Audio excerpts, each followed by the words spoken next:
is Rob here for Waxadisc Music Tutorials, and what I want to show you today is a tutorial stroke walkthrough on how I made a lo-fi sort of techie disco record. The link to the full track is in the bottom of this description in this video here. So I'm going to walk you through it. It's a very simple track. It's very lo-fi.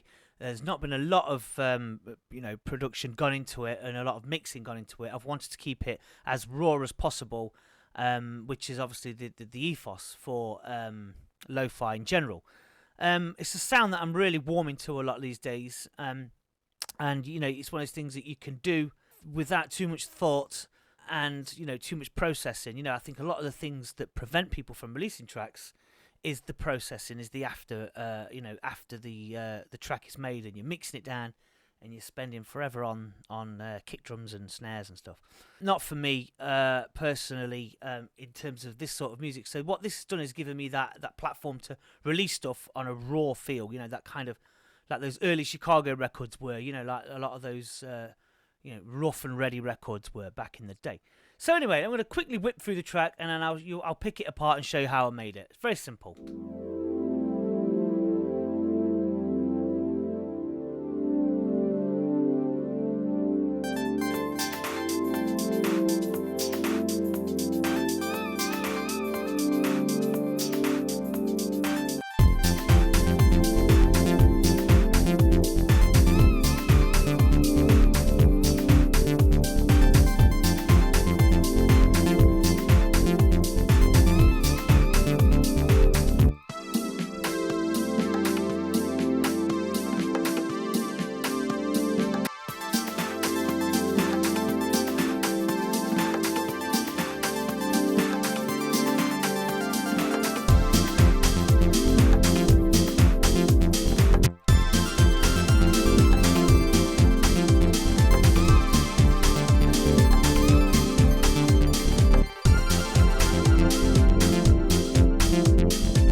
So there you go. It's a kind of a little bit retro 80s, a little bit synthwave. It's very lo-fi. It's quite disco-y, and it's also a little bit on the moody side as well. So there's a lot of stuff in there, but I've used very little. And what I'm going to do is I'm going to go through that process now. Take 10 minutes to show you. Right. So the first thing that I did was I had to come up with some sort of chords, and I got the Cabalt synth, which is a great little free VST. I think it's only for Windows though, but you can get a warm pad anywhere. So you've got the warm pad sound, and all I did with that was I just played in two chords, which was A minor 7 with an F root and G sustain 2 with a D root. And all they are if I open up on the chords there, look, you'll see they are on the right hand on the first chord is G A C E, which is A minor 7, but then you add an F root on the left, an octave lower, and it just makes it deeper. And then the next chord is the G sustain 2. I think it's G sustain 2. I might be wrong. But anyway, it's G A C D with a D root this time. And all you're doing is you're just moving from the E to the D, and the D from the F to the F to the D, like that. And it's just those two chords, and they're just really nice chords. And they're perfect. So that's that. So I got that bit going, and then I needed a bass line. So basically I got a bass. And I got it off the V Station, which is an Ovation synth.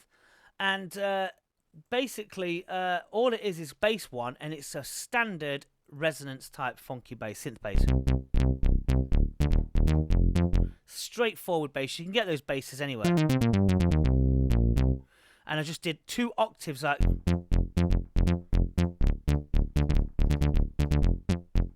octave playing, 1 octave to the other, flat notes. 2 Fs, 2 Ds, like that, and I'll just solo that bass pattern now. And there you go. Just F to D, 2 octaves. Put the pads on.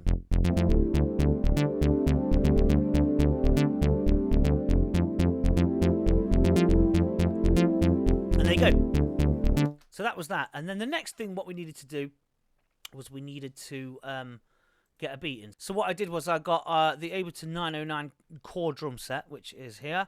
and it's just your standard 909s. But what I did was I got the kick down here. It's quite thuddy. I transposed it -3 here, look. So click on one shot and then transpose it to -3 here. But then what I did was put a bit of EQ on it, just a little bit, just to raise that bit there. But what I did was I put a drum bus on. So you go into here, get a drum bus, put it down here.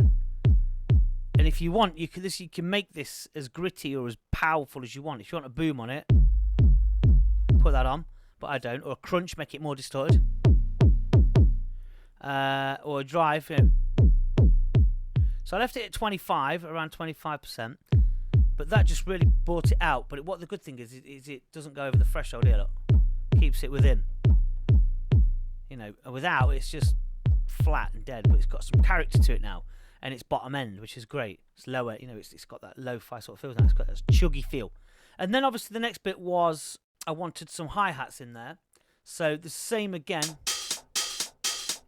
I got the hi-hat, the close hi-hat, and I transposed that down through, not that one, which one was it? That one.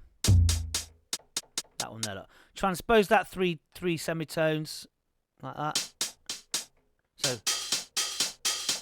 like that. And then the open hi-hat, same again. Transpose it 3 times down. So it's lower, you know, it's not like, that's natural. Take it down 3. And it just, so. And there's your lo-fi beat, you know? So there you go, let's loop it. Pads on. Bass. And we're starting to get somewhere with it, aren't we?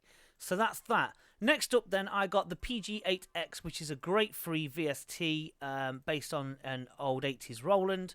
And this is quite good for retro wave and synthwave stuff. It's very thin on the ground because what I've done is I've taken away all the bottom end here. Look, if I put that back on, it's quite thick sort of poly sound. But I didn't want that. I wanted high-end stuff on here, so I could go.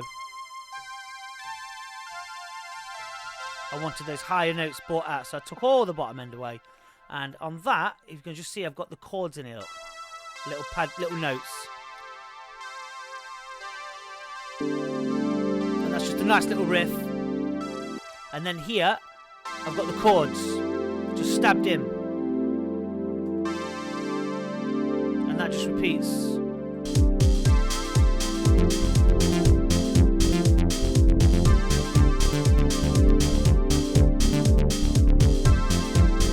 And then at the end, I've got a riff which goes higher, a higher octave.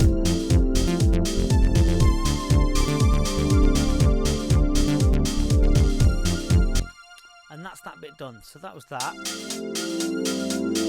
Next up then, I got a little conga loop, just a standard conga loop from a pack. So that gave it that kind of disco feel.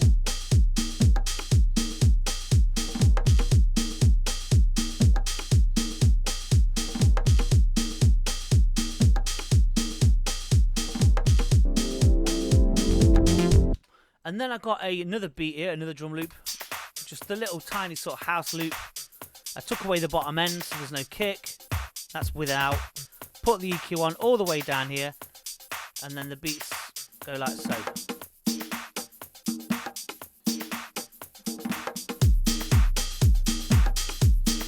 So that's that. And then I finally got a real disco drum loop, which is this. That's natural. It's quite gritty. It's got that kind of bit of vinyl distortion on it. Bottom end out again for that. And then if we put on the bass, the pads, it's in there. Put on the beats and everything.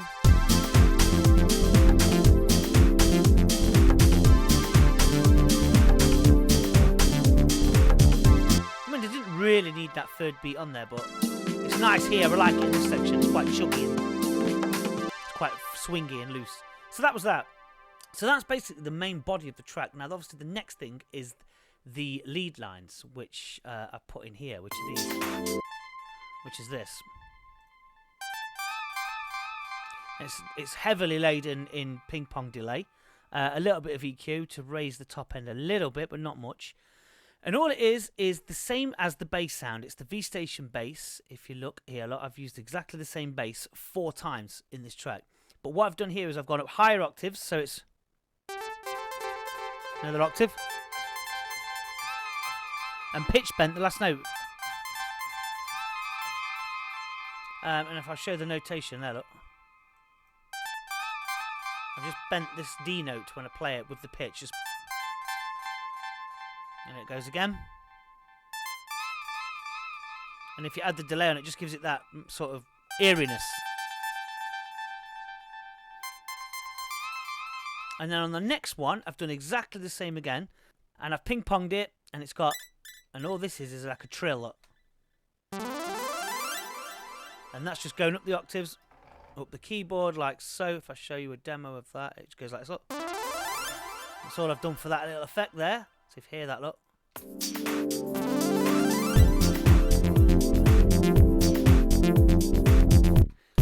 We've got the main riff, and then here we've got this one again, which is the next one.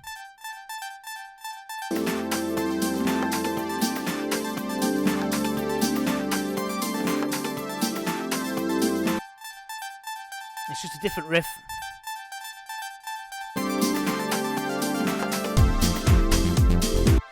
So that's that one. And then the next one that I use of the bass again is I go right up the octaves, but this time I've put in a MIDI arpeggiator on, which is the Bach 16th, set it to converge, 50% on the gate and 132 on the rate. So you get this effect. It's really fast, sort of.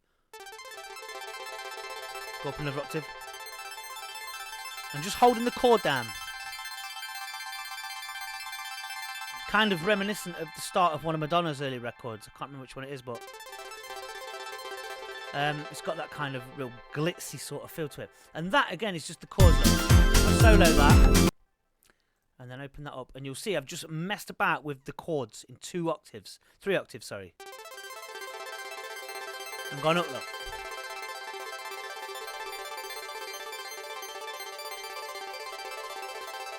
And put a load of delay on it, took the bottom end out, and made it as thin as possible and as shiny as possible. The rate is 132 here on the arpeggiator, and it just gives it that cool 80s vibe.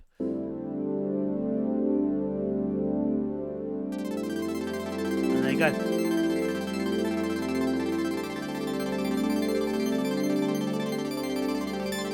And then put the other lead line on without the arpeggiator.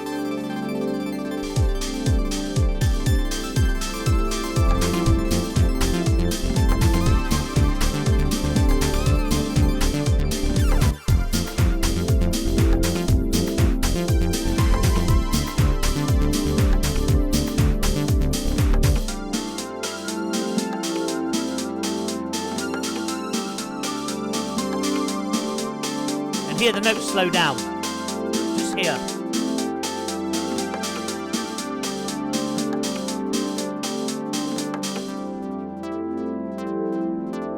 And that's on that one. And they just extend out there, so they're drawn out. And then it fades. So that's it. That's how I made a little lo-fi stroke synthwave disco sort of techie track. I don't know, whatever you want to call it. It just falls under that lo-fi sort of banner, I suppose. So it's really simple. I've used the same synth 4 times, but in 4 different ways. I've used 3 drum loops and a bass and a pad and a lead line and some 909s that have been slowed down on the transpose that have been taken down a notch.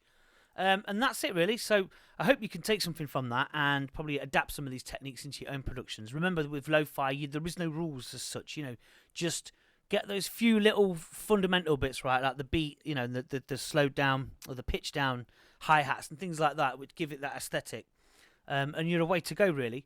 It's always good to have those kind of moody sort of chords as well, like what we've done on here, which are... You get a lot of those tracks that are moody, with those kind of intros. And a lot of them kind of use square basses as well on top, and they're quite raw, garagey sounds as well. But this, I just wanted it to be a little bit more disco, I suppose, with the disco bass.